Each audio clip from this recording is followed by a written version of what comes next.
It's more like an ankle drive more than anything, and the rest of you follows.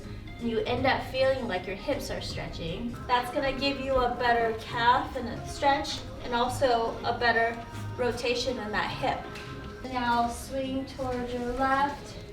And as you relax, we always wanna think about also elongating with our spine. And Sue, that's where it's gonna get your core as we're elongating. We're teaching it how to control that rotation. Okay, so right into the belly of that hip. Exactly. Good. Start bending your knees, shifting your weight to that side. So you want to bend your knees. Feel that stretch in your hip now?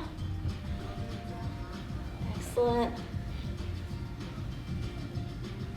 So we're going to be on our elbows today.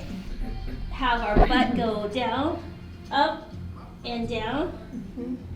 And then we're gonna have our butt shift side to side. And then we're gonna go turn. Okay? Down there because you've lengthened your legs, not because you're reaching with your lower back. Okay, you're gonna open up and relax. And slow down now.